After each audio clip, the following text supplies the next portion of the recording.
dia lihat bahwa orang tersebut adalah yang memiliki sebuah kemampuan yang bisa membuat dirinya lebih paham kan. Nah, kalau itu bisa ada, maka terlihatlah performance kita.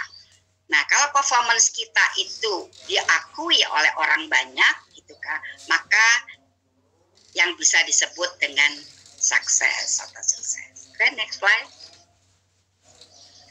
Kita juga empati. Tadi kita udah bicara empati, yaitu adalah kemampuan kita untuk menempatkan diri pada situasi atau kondisi yang dihadapi oleh orang lain. Nah, salah satu persyaratan utama di sana adalah sikap empati, itu kemampuan untuk bagaimana sih mendengarkan. Latihan mendengarkan, latihan kalau kita dulu belajar bahwa bahasa tubuh kan gitu ya, bagaimana kita menggunakan bahasa tubuh yang orang akan menangkap sinyal tubuh kita, itu adalah kita berempati dan gitu. Itu nanti kita bisa discuss lewat pertanyaan. Oke, next slide. Masih pembahasan empati. Coba kita lihat di sana. Intinya adalah how to be empathic to people itu satu, kita mesti bisa gunakan pikiran kita dan feeling kita, ya. Kemudian kita lihat latih ya, bagaimana kita mendengar menjadi pendengar yang baik, bagaimana kita melihat sesuatu, gitu kan. Tidak hanya sesuatu saja, tapi melihat secara holistik. Jadi itu nanti kalau training daripada ini empati di dalam training motivasi itu pasti ada latihannya. Kemudian katakan dan lakukan. Jadi berani mengatakan apa yang akan diinikan dan langsung melakukan. Jadi itu salah satu apa yang ada di sana. Jadi apakah menyakitkan atau memang membuat kita happy kan gitu. Jadi ini sebuah jabaran empati yang kita breakdown semuanya. Nanti bisa di discuss di dalam pertanyaan jawab. Oke, next slide. Kita bicara social skill, keterampilan berteman-teman, bermasyarakat kan gitu ya. Kita lihat bahwa next slide-nya Mbak Eka, di dalam ada 7 elemen dalam keterampilan. Kenapa saya bicara mulai dari for kids gitu ya? Karena keterampilan sosial yang kita jumpai pada anak-anak kita SMA, peserta didik kita di sekolah SMA, itu tidak terlepas dari bentukan-bentukan keterampilan sosial pada saat dia preschool sampai di sekolah itu. Jadi kenapa saya menayangkan slide ini? Bagaimana diajarkan sharing kan gitu. Kalau dari kecil sekolah maupun di rumah tidak pernah mengajarkan how to share others, itu kan di sana ada value tentang bagaimana dia bisa peduli kan gitu kan, aware kepada orang lain kan gitu ya. Nah, kalau itu tidak akan mungkin kita bisa memaksa anak-anak kita untuk melakukan itu, kecuali bisa kita lakukan melalui conditioning dikondisikan, rasionya diisi tentang value daripada sharing tersebut. Begitu dia paham, maka dia akan mencoba untuk do it. Tapi apakah itu akan menetap? Wallahu alam, ya bisa iya, bisa enggak. Sementara itu akan terjadi di setiap manusia yang hidup gitu ya. Kemudian di sana kompetitif, di sana kooperasi. Jadi kebersamaan. Mau nggak, bisa nggak? Tadi kita bicara teamwork ya, cooperating. Bisa nggak dia kooperasi, dia bekerja sama kan gitu. Ada yang ini banyak contoh, kalau misalkan 17 Agustus jalan kadang-kadang yuk bareng kita pakai segala apa gitu yang gonceng-goncengan gitu ya, harus jatuh. Nah itu dia juga bisa untuk latihan-latihan untuk social skill yang seperti itu. Kemudian kita ngelihat lagi listening. Dan itu yang mendengarkan, kemampuan mendengarkan.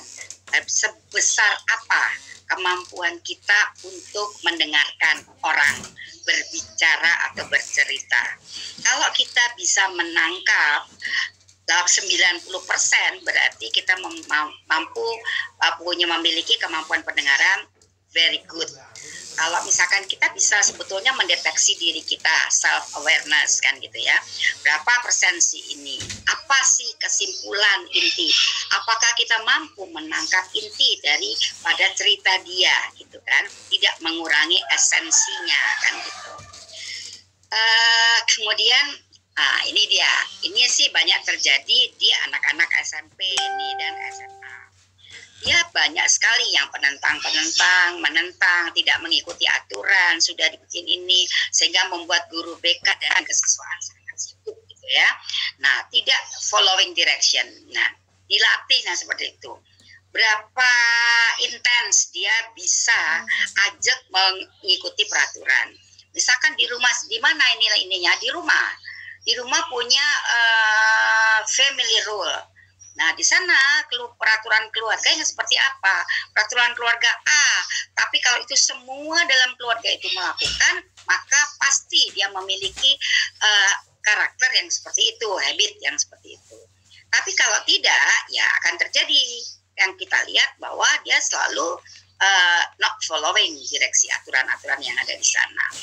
Nah, kemudian di sana adalah kita lihat adalah respect. Apa dia merespek, mau menghargai orang lain. Misalkan diberi sesuatu, dia spontan mengatakan terima kasih, tidak perlu disuruh bilang terima kasih dong gitu. Jadi sudah ada di sini refleks dia, kalau diberi apa-apa terima kasih. Kalau dia akan minta bantuan, dia selalu please gitu. Minta tolong dong, bantuin. Itu udah refleks. Kalau kita bisa menanamkan reflection ini kepada individu, itu berarti terbentuklah sebuah, nantinya dia amanlah di dalam bergaul di dalam komunitasnya atau masyarakatnya. Kemudian di sini adalah lihat making eye contact. Jadi kalau kita bicara, diajarkan bagaimana sih social skill itu. Kalau diajak bicara, kadang-kadang kan kita bilang sama murid kita, coba lihat ibu kan gitu kan. Coba kalau dikasih tahu, lihat mata saya, selalu begitu. Itu melatih dia untuk melihat honestly, kejujuran. Dan dia juga demikian. Orang yang suka tidak melakukan pandangan mata tatapan saat berbicara dengan orang lain, itu banyak sekali nanti interpretasi daripada orang tersebut. Kemudian yang terakhir itu adalah using manners, bagaimana dia menggunakan itulah kepedulian dengan menggunakan alat-alat sekitarnya. Oke, next slide. Ini dia ya yang supporting di sini, banyak hal sekarang, banyak medsos dan lain sebagainya bisa dilakukan seperti ini. Kita dalam masa pandemi kita bisa melakukannya secara regular, training virtual gitu ya. Kemudian bisa discuss di sini pelan-pelan, ini bisa menunjukkan dan usahakan dengan seperti ini pun kita bisa melakukannya dengan komunitas-komunitas anak-anak didik kita. Kita pilih saja, kita bagi saja per grup sekian orang, kita lakukanlah apa yang harus kita lakukan seperti itu. Kita masukkan itu di sana kecerdasan emosi, karena sebuah kecerdasan emosi itu bisa merupakan persyaratan untuk kesuksesan seseorang. Oke, next slide. Self-regulation tadi sudah kita bahas gitu ya, untuk pengelolaan diri. Nanti kita lebih baik kepada tanya jawab. Next slide saja, Maika. Nah, ini dia last but not least. Kalau ada problem solving, orang yang melakukan self-regulasi, dia bisa tahu apa yang harus aku lakukan.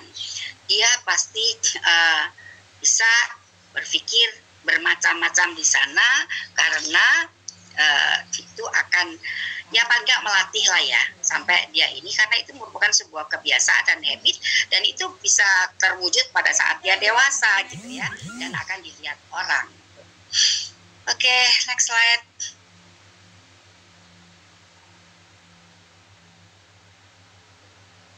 Self regulasi tadi udah ya. Nah, ini ya protect self awareness ini saya bilang.